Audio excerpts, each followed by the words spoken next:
Hello everyone, जय हिंद, जय श्री राम। आप सबका स्वागत है हमारे डीजे मिक्स रिएक्शन चैनल में। प्लीज हमें फुल सपोर्ट कीजिए और हमारे चैनल को सब्सक्राइब कीजिए। तो आज का मिक्स रिएक्शन वीडियो में है आरजे खौनक का वीडियो। तो इस वीडियो का नाम है लॉरेंस बिश्नोई के गैंगस्टर बनने की कहानी। तो पाकिस्तान पब्लिक की राय जानने के लिए आप हमारे वीडियो में बने रहे अंत तक। तो चलो शुरू करते हैं आज का मिक्स रिएक्शन वीडियो। दोस्तों, तारीख थी 3 अक्टूबर, साल था 1996। बीकानेर के रहने वाले निहाल चंद बिश्नोई को अचानक पता चलता है कि बाड़नू गांव में शिकारियों ने 6 हिरणों को मार दिया है। खबर मिलते ही निहाल चंद फौरन कुछ गांव वालों के साथ शिकार वाली जगह पर पहुंच जाते हैं। ये लोग शिकारियों को रोकने के लिए उन पर धावा बोल देते हैं। शिकारी इन लोगों को अपनी तरफ आता देख गोलियां चलाना शुरू कर देते हैं। इस गोलीबारी में निहाल चंद जी बुरी तरह जख्मी हो जाते हैं, मगर वो उस जगह को नहीं छोड़ते जहां मरे हुए हिरण पड़े थे। आखिरकार शिकारियों को बिना हिरण लिए वहां से जाना पड़ता है। कुछ देर बाद घायल निहाल चंद बिश्नोई की मृत्यु हो जाती है। 1999 में भारत सरकार निहाल चंद जी को उनकी बहादुरी के लिए शौर्य चक्र देती है। इसके साथ ही निहाल चंद बिश्नोई जी पहले ऐसे भारतीय बन जाते हैं जिन्हें सेना में न होने के बावजूद शौर्य चक्र से नवाजा जाता है। हो सकता है कि बिश्नोई समाज के बाहर इस कहानी से कुछ लोग वाकिफ न हो, मगर बिश्नोई समाज में निहाल चंद जी की ये दास्तां हर कोई जानता है। हमने भी इस वीडियो की शुरुआत अगर इस कहानी से की है तो इसके अपने रीजंस हैं। बाबा सिद्दीकी की मौत के बाद आज हर किसी की जुबान पर लॉरेंस बिश्नोई का नाम है। लॉरेंस बिश्नोई का ये स्टेटमेंट हर जगह चल रहा है कि जब तक सलमान खान काले हिरण की मौत के लिए माफी नहीं मांगते तब तक वो सलमान खान को माफ नहीं करेंगे। बहुत से लोग जो राजस्थान या इस इलाके के बाहर के हैं वो ये बात समझ ही नहीं पा रहे हैं कि आखिर एक हिरण को मारना इतना बड़ा मामला कैसे बन गया। बहुत से लोग लॉरेंस के इस गुस्से पर हैरान भी हो रहे हैं। लॉरेंस ने सही किया या गलत हम उसकी डिटेल में नहीं जा रहे, लेकिन हमारे व्यूअर्स के लिए यह समझना बहुत इंपॉर्टेंट है कि आखिर बिश्नोई समाज एक हिरण की मौत के लिए सलमान खान से आज भी इतना गुस्सा क्यों है। हो सकता है कुछ कौमों के लिए मासूम जानवरों को मार देना उनके ट्रेडिशन का हिस्सा हो, लेकिन बिश्नोई समाज ऐसा है जहां जानवरों को इंसानों की तरह ही माना जाता है। ये एक ऐसी कम्युनिटी है जहां महिलाएं जानवर के अनाथ बच्चों को स्तनपान तक करवा देती हैं। बिश्नोई समाज के गुरु जंभेश्वर जी ने इस कम्युनिटी को ऐसे संस्कार दिए हैं कि ये लोग पेड़ पौधों की हिफाजत के लिए अपनी जान तक दे देते हैं। इससे पहले कि मैं लॉरेंस बिश्नोई गैंग और उनकी सलमान खान से चल रही दुश्मनी पर आऊं, आप एक और कहानी सुन लीजिए। ये कहानी आपको बताएगी कि आखिर बिश्नोई समाज के लिए हिरण या जानवर ही नहीं, पेड़ पौधे भी क्या मायने रखते हैं। राजस्थान में खेजड़ी का पेड़ पाया जाता है। ये एक ऐसा पेड़ है जो भरे रेगिस्तान में भी हरा भरा खड़ा रहता है। खेजड़ी का पेड़ भी बिश्नोई समाज में उतना ही पवित्र माना जाता है जितना कि काला हिरण। यह मामला है साल 1730 का, 1730। उस वक्त जोधपुर के महाराजा अजय सिंह को अपने महल के लिए लकड़ी की जरूरत थी, तो उनके सैनिक गांव में मौजूद एक खेजड़ी का पेड़ काटने चले जाते हैं। जैसे ये बात अमृता देवी नाम की एक महिला को पता लगती है तो वो पेड़ के आगे खड़ी हो जाती है। अमृता देवी ने सैनिकों को चुनौती दी कि अगर तुम्हें पेड़ काटना है तो पेड़ से पहले तुम्हें मेरी गर्दन काटनी होगी। सैनिकों ने भी अमृता देवी की गर्दन काट दी। उसके बाद पेड़ को बचाने आई अमृता देवी की 3 बेटियों को भी सैनिकों ने मार डाला और आखिर में अमृता देवी के पति को भी सैनिकों ने मार डाला। आपको जानकर हैरानी होगी कि उस दिन उस एक पेड़ को बचाने के लिए 363 लोगों ने अपनी जान दे दी। ये बताइए दोस्तों, क्या दुनिया के इतिहास में आपने ऐसी कोई एक भी कहानी सुनी है जहां एक पेड़ को बचाने के लिए 363 लोगों ने अपनी गर्दनें कटवा ली हो? शर्म की बात है कि आजादी के बाद इतिहास लिखने वालों ने औरंगजेब जैसे क्रूर शासकों का तो महिमा मंडन कर दिया, मगर उन वामपंथी मक्कारों ने आपको ऐसी एक कहानी नहीं बताई। अगर ऐसी कहानियां इस देश के बच्चों ने पढ़ी होती तो वो अपने लोगों की बहादुरी के बारे में जान पाते। आज के बच्चे ये समझ पाते कि बहादुरी का मतलब सिर्फ ये नहीं होता कि आप दूसरे राज्य पर कब्जा कर लें या आप मजहब फैलाने के लिए काफिरों की गर्दन काट लें। बहादुरी का मतलब ये होता है कि अगर एक पेड़ को बचाने के लिए आपको अपनी गर्दन तक कटवानी पड़े तो भी आप पीछे न हटे। बहादुरी किसी को मारने में नहीं, बल्कि बहादुरी एक पौधे, एक जीव को बचाने के लिए अपनी जान तक देने में है। और भारत की ऐसी ही कहानियां हमारे पॉडकास्ट में आपको देखने और सुनने को लगातार मिलेंगी। इसके लिए आप हमारे टीआरपी चैनल को जरूर सब्सक्राइब करिएगा। डिस्क्रिप्शन में उस चैनल का लिंक दिया है। वीडियो में आगे बढ़ते हैं। लॉरेंस बिश्नोई का कहना है कि बचपन में जब उसे यह पता लगा कि सलमान खान ने जोधपुर में काला हिरण मारा है, तब से ही वो उससे बदला लेना चाहता था। जो लोग उस वक्त के बारे में नहीं जानते उनको ये बता दें कि ये बात है 1998 की। सलमान खान अपने को स्टार्स के साथ उस वक्त जोधपुर के आसपास हम साथ साथ हैं फिल्म की शूटिंग कर रहे थे। तभी रात के अंधेरे में गांव वालों को गोली चलने की आवाज आई। गांव वाले गोली चलने की जगह पर पहुंचे तो वहां पर उन्हें गाड़ी में कुछ लोग दिखाई दिए। गांव वाले गाड़ी को तो नहीं रोक पाए, मगर उनमें से एक आदमी ने सलमान खान को पहचान लिया। पड़ताल करने पर पता चला कि उस रात गांव में 2 चिंकारा और 3 काले हिरण मार दिए गए हैं। मामले की छानबीन शुरू हुई और वन विभाग की टीम घोड़ा फार्म्स पहुंच गई, जहां सलमान समेत हम साथ साथ हैं के क्रू मेंबर्स रुके हुए थे। वहां काले हिरण के अवशेष मिले। 2 अक्टूबर को बिश्नोई समाज ने इस मामले में सलमान खान के खिलाफ FIR दर्ज कराई। सलमान खान की गिरफ्तारी हुई और उन्हें जेल जाना पड़ा, मगर हाथों हाथी उनको जमानत भी मिल गई। बिश्नोई समाज का गुस्सा इस बात को लेकर है कि आज इस मामले को चलते तकरीबन 27 साल हो गए हैं, मगर इन 27 सालों में सलमान खान को इस मामले में सिर्फ 18 दिन जेल जाना पड़ा और ट्रायल कोर्ट से सजा सुनाए जाने के बावजूद वो आज भी जमानत पर है। 2006 में एक ट्रायल कोर्ट ने सलमान खान को 5 साल की सजा सुनाई थी, मगर 2007 में राजस्थान हाई कोर्ट ने सलमान खान की सजा को सस्पेंड कर दिया। फिर जुलाई 2016 आते आते राजस्थान हाई कोर्ट ने सलमान खान को 2 चिंकारा के शिकार के मामले में बरी ही कर दिया। 2017 में जोधपुर हाई कोर्ट ने सलमान खान को शिकार के टाइम एक्सपायर्ड हथियार रखने के मामले में भी बरी कर दिया। इसके बाद 2018 में ट्रायल कोर्ट ने इस मामले में सलमान खान को फिर से 5 साल की सजा सुनाई, मगर सलमान अभी तक जमानत पर है। इस तरह मामले के 27 सालों बाद भी बिश्नोई समाज अब भी न्याय का इंतजार कर रहा है। हैरानी की बात नहीं है कि इसी के बाद 2018 में लॉरेंस बिश्नोई ने ऐलान किया था कि काले हिरण के शिकार के मामले में वो सलमान खान को जिंदा नहीं छोड़ेगा और पूरे बिश्नोई समाज की तरफ से उससे बदला लेकर रहेगा।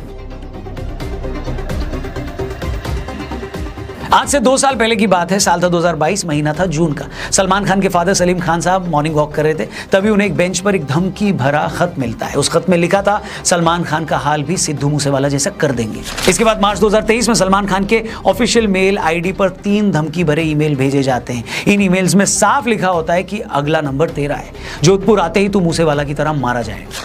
इसके बाद मार्च 2023 में लॉरेंस बिश्नोई जेल से एक इंटरव्यू देता है। उस इंटरव्यू में लॉरेंस बिश्नोई बताता है कि मेरा बचपन से एक ही सपना है, सलमान खान को मारना। इसके बाद अप्रैल 2023 में भी रॉकी नाम का एक लड़का फोन पर मुंबई पुलिस को सलमान खान को जान से मारने की धमकी देता है। इस साल उस वक्त हद हो गई जब 14 अप्रैल 2024 को सलमान खान के गैलेक्सी अपार्टमेंट के बाहर से 2 मोटरसाइकिल सवार लोग उनके घर की फर्स्ट फ्लोर की बैल्कनी पर फायरिंग कर देते हैं। इस पूरे मैटर में अब तक का सबसे बड़ा मोड़ तब आया जब कुछ दिन पहले मुंबई के एक बड़े नेता और सलमान खान के करीबी दोस्त बाबा सिद्दीकी की कुछ लोगों ने गोली मारकर हत्या कर दी। उस मर्डर के कुछ देर बाद ही लॉरेंस बिश्नोई गैंग ने इसकी रिस्पॉन्सिबिलिटी ले ली। यह खबर आई कि लॉरेंस बिश्नोई गैंग बोल रहा है कि जो भी आदमी सलमान खान की हेल्प करेगा वो मारा जाएगा। आपको बता दें कि ये वही बाबा सिद्दीकी हैं जिन्होंने 2013 में अपने घर हुई इफ्तार पार्टी में सलमान और शाहरुख खान की सुलह करवाई थी। बाबा सिद्दीकी सलमान खान की फैमिली के बहुत क्लोज थे। 2015 में मुंबई सेशन कोर्ट ने सलमान खान को 2002 हिट एंड रन केस में 5 साल की सजा सुनाई थी। तब भी बाबा सिद्दीकी सलमान की बहन अलवीरा के साथ सबसे पहले हाईकोर्ट पहुंचे थे। उस वक्त उन्होंने सीनियर लॉयर हरीश साल्वे से कॉन्टैक्ट किया और साल्वे जी सलमान खान की सजा को उन्होंने सस्पेंड करवा दिया था, मगर बाबा सिद्दीकी की मौत से लॉरेंस बिश्नोई गैंग का कॉन्फिडेंस बढ़ा हुआ है। वहीं सलमान की सेफ्टी मुंबई पुलिस के लिए बड़ी सिरदर्द बनी हुई है। सलमान खान लगातार पब्लिकली आने से बच रहे हैं। मुंबई पुलिस ने सलमान खान के गैलेक्सी अपार्टमेंट के बाहर एक चौकी भी बना दी। सलमान खान की सिक्योरिटी में हर वक्त 40 के करीब पुलिस वाले खड़े रहते हैं। सलमान खान के फादर सलीम खान ने एक टीवी इंटरव्यू में कहा है कि इन धमकियों के चलते हम लोगों की मूवमेंट पर काफी असर पड़ा है और हम उस तरह से बाहर नहीं निकल पा रहे हैं जैसे पहले निकलते थे। सलमान खान भी इन धमकियों के बाद अपने घर की बालकनी में आकर फैंस को वेव करना बंद कर चुके हैं। इस पूरी कंट्रोवर्सी के बाद बहुत से लोग ये जानना चाहते हैं कि भाई ये लॉरेंस बिश्नोई हैं कौन, और जो भी है आखिर वो इतना पावरफुल कैसे बन गया कि वो इतने सालों से जेल में बंद है, फिर भी वो जेल से सिद्धू मूसेवाला जैसे बड़े सिंगर को मरवा देता है, बाबा सिद्दीकी का मर्डर करवा देता है, सलमान खान जैसे सुपरस्टार को धमकियां दे रहा है। लॉरेंस बिश्नोई इतना पावरफुल कैसे बना, इसे समझने से पहले एक बार ये जान लेते हैं कि आखिर लॉरेंस बिश्नोई इतना बड़ा गैंगस्टर बना कैसे। लॉरेंस बिश्नोई का जन्म 12 फरवरी 1993 को पंजाब के फाजिल्का में हुआ। पैदा होने के वक्त वो बहुत गोरा चिट्टा था, तो उनकी माता जी ने उनका नाम लॉरेंस रख दिया। लॉरेंस एक क्रिश्चियन नाम है जिसका मतलब होता है चमकता हुआ सफेद। हालांकि पुलिस रिकॉर्ड में लॉरेंस का नाम सतविंदर सिंह है। लॉरेंस बिश्नोई का बचपन से स्पोर्ट्स में काफी इंटरेस्ट था। वो कुश्ती लड़ता था। उसके फादर पुलिस में थे और वो चाहते थे कि बेटा IAS बने। अबोहर से 12वीं की पढ़ाई पूरी करने के बाद लॉरेंस चंडीगढ़ चला गया, जहां उसने DAV कॉलेज में दाखिला लिया। धीरे धीरे उसने स्टूडेंट पॉलिटिक्स में दिलचस्पी लेनी शुरू कर दी। इसी इसी टाइम इसकी गोल्डी बराड़ से दोस्ती हो गई। वही गोल्डी बराड़ जो आज कनाडा में बैठकर लॉरेंस बिश्नोई गैंग के लिए काम करता है और जिसके गैंग ने सिद्धू मूसेवाला की मर्डर की रिस्पॉन्सिबिलिटी ली थी। लॉरेंस ने 2011 में कॉलेज इलेक्शन लड़ने के लिए student organisation of Punjab university यानी SOPU के नाम से एक पार्टी भी बनाई थी, मगर लॉरेंस अपना पहला इलेक्शन हार गया। इस हार के बाद से लॉरेंस को काफी इंसल्टेड फील हुआ, जिसके बाद उसने एक रिवॉल्वर खरीदी और उस गैंग से भिड़ गया जिसने उसे इलेक्शन में हराया था। कुछ मीडिया रिपोर्ट्स की माने तो कॉलेज टाइम में लॉरेंस की एक गर्लफ्रेंड थी। आपसी रंजिश में दूसरे गैंग ने उसकी गर्लफ्रेंड का मर्डर कर दिया, जिसके बाद लॉरेंस पूरी तरह से क्राइम की दुनिया में आ गया। आगे चलकर लॉरेंस की दोस्ती संपत नेहरा से हुई। संपत पुलिस इंस्पेक्टर का बेटा था। लॉरेंस, गोल्डी और संपत ने मिलकर पंजाब के साथ साथ हरियाणा में अपना एक क्राइम सिंडिकेट बनाया। इस तिकड़ी ने हरियाणा में काला जठेड़ी और दिल्ली में जितेंद्र गोगी के साथ भी ग्रुप बना लिया। इसके बाद लॉरेंस शराब माफिया, ड्रग स्मगलर्स और बिजनेसमैन से फिरौती मांगने लगा। 2012-13 आते आते उसने अपना घर भी छोड़ दिया। 2014 में लॉरेंस बिश्नोई को राजस्थान में अरेस्ट करके भरतपुर जेल भेजा गया था, मगर एक पेशी के लिए मोहाली ले जाते टाइम वो पुलिस कस्टडी से भाग गया। 2016 में लॉरेंस को फिर से अरेस्ट कर लिया गया और तब से आज तक वो जेल में ही बंद है। मगर जेल में बंद होने के बावजूद वो आज भी धड़ल्ले से पूरी दुनिया में अपना काम चला रहा है। 29 मई 2022 को सिंगर सिद्धू मूसेवाला की उसके घर के कुछ दूरी पर 24 गोलियां मारकर हत्या कर दी गई। बाद में पता चला कि उस पूरे मर्डर को भी लॉरेंस बिश्नोई और गोल्डी बराड़ ने अंजाम दिया था। 5 दिसंबर 2023 राष्ट्रीय राजपूत करनी सेना के अध्यक्ष सुखदेव गोगामेडी की उनके घर में घुसकर गोली मारकर हत्या कर दी गई। इस हमले में एक शूटर भी मारा गया था। मर्डर के कुछ देर बाद लॉरेंस गैंग के रोहित गोदारा ने सोशल मीडिया पर पोस्ट करके मर्डर की जिम्मेदारी ले ली थी। इसके बाद इसी साल 14 अप्रैल 2024 को सुबह 4:51 पर 2 बाइक सवारों ने सलमान खान के बैंड्रा वाले गैलेक्सी अपार्टमेंट पर 5 राउंड फायरिंग भी की। इस फायरिंग में एक गोली सलमान के घर की दीवार पर लगी, वहीं एक गोली सलमान के घर पर लगे नेट को चीरती हुई उनके ड्राइंग रूम की दीवार पर जा लगी। फायरिंग के बाद दोनों शूटर्स अपनी बाइक मौके पर ही छोड़कर फरार हो गए। बाद में लॉरेंस के भाई अनमोल ने सोशल मीडिया पर पोस्ट करके इस हमले की जिम्मेदारी ली थी। इसके अलावा कुछ दिन पहले जिस तरह बाबा सिद्दीकी जैसे बड़े नेता की सरेआम हत्या की गई, उसने तो पूरे देश को हिलाकर रख दिया। इस मर्डर की रिस्पॉन्सिबिलिटी भी लॉरेंस बिश्नोई गैंग ने ली। आज लॉरेंस गैंग में 700 से ज्यादा शूटर्स हैं। ये विदेशों से हथियार मंगवाते हैं। इसके शार्प शूटर्स पंजाब, हरियाणा, राजस्थान, दिल्ली से लेकर हिमाचल प्रदेश से काम करते हैं और उनका नेटवर्क दुनिया भर में फैला हुआ है। लॉरेंस के गुर्गे शराब कारोबारियों, व्यापारियों और सटोरियों के नंबर जेल में उसके पास पहुंचाते हैं। लॉरेंस धमकी देकर इन लोगों से करोड़ों की वसूली करता है। लॉरेंस ने NIA को बताया था कि उसने तिहाड़ के अलावा राजस्थान के भरतपुर और पंजाब के फरीदकोट जेल में रहते हुए भी कई कारोबारियों से करोड़ों की वसूली की थी।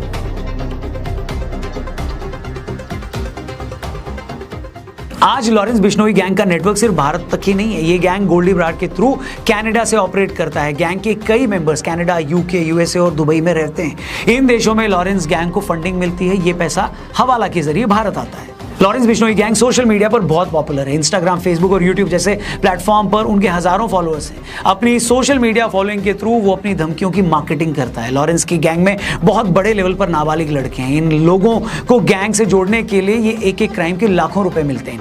आज लॉरेंस का नेटवर्क लोकल और इंटरनेशनल लेवल पर इतना मजबूत है कि वो जेल में बंद होने के बावजूद पूरी दुनिया में कहीं भी क्राइम को अंजाम दे सकता है। यही रीजन है कि सलमान खान को मिल रही उनकी धमकियों को पुलिस बहुत ज्यादा सीरियसली ले रही है। सलमान खान को लगभग अंडरग्राउंड होकर काम करना पड़ रहा है। इस पूरी कंट्रोवर्सी के बाद ऐसे भी लोग हैं जो लॉरेंस को एक क्रिमिनल की तरह देखते हैं। वहीं ऐसे भी लोग हैं जो लॉरेंस को हीरो मान रहे हैं। उनका मानना है कि कम से कम सलमान के केस में लॉरेंस गलत नहीं है।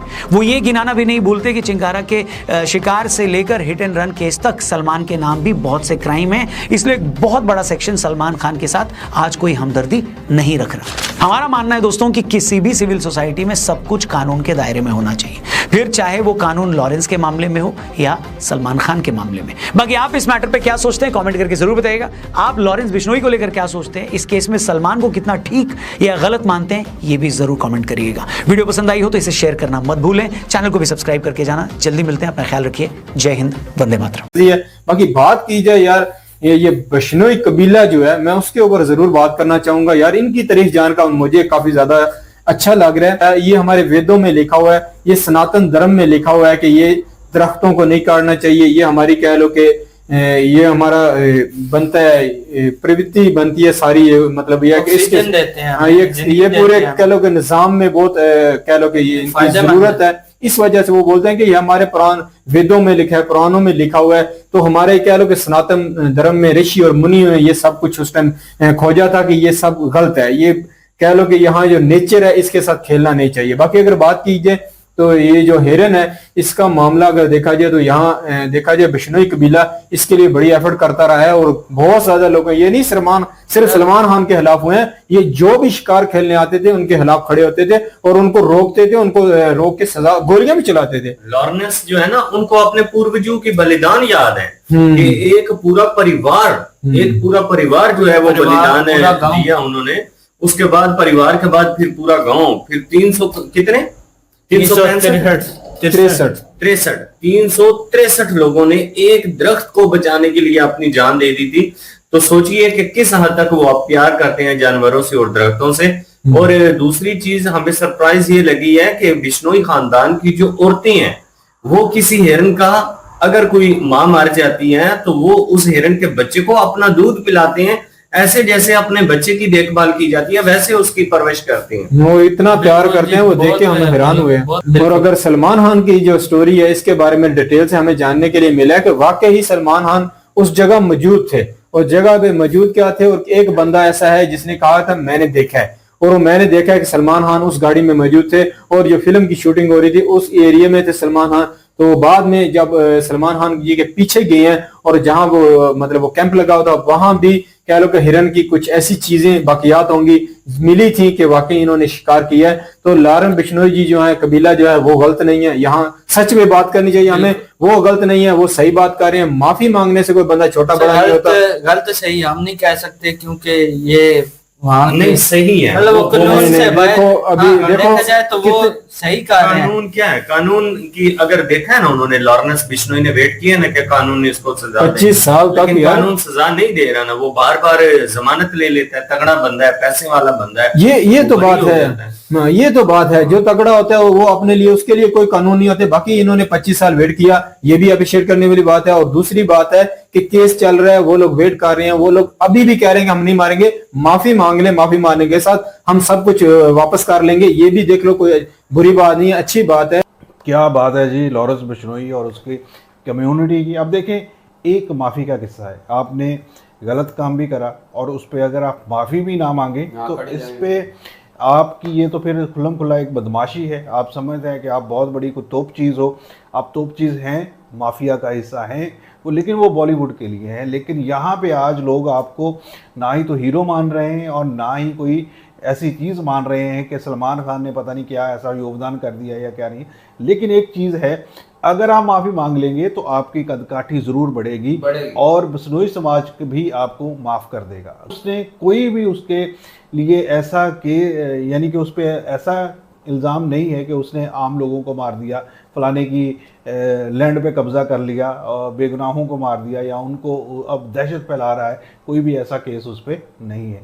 तो चीज़ें यही है कि सलमान खान साहब को बड़ा दिल करके माफ़ी मांग लेनी चाहिए जब आपने करा जो है एक काम गलत करा है और आपका एक वो जो टाइम था उसके लिए आपने कोर्ट कचहरी को भी भुगता है, सारा कुछ किया है, आप जेल में भी रहे हैं, लेकिन अपनी पावर और अपनी पैसों को इस्तेमाल करते हुए आप बहुत जल्द बाहर आ जाते रहे हैं। लेकिन आपने अगर इसको माफ़ी मांगकर आप, लेकिन यहाँ पे एक पूरा समाज है जो चाहता है कि आप अपने इस गलत काम के लिए माफ़ी मांगे, तो आपको माफ़ी मांगनी चाहिए, इसमें क्या बुरा है यार। उन्होंने जो एक स्टोरियां बताई है ना, एक काले हिरन की बात की उन्होंने या एक पेड़ की बात की, तो उनके लिए वो काफ़ी एक पवित्र है, वो अपनी जान से बढ़कर उनको एक प्यार करते हैं। अब देख लें कि जैसे वो एक फिल्म की शूटिंग पर थे सलमान खान और जो उन्होंने एक गलती की है, ठीक है, एक उस पर केस भी हुआ, जो उस कम्युनिटी के लोग हैं उनसे एक बार माफ़ी भी मांगनी चाहिए कि मुझसे ये गलती हुई है, ताकि जो भी एक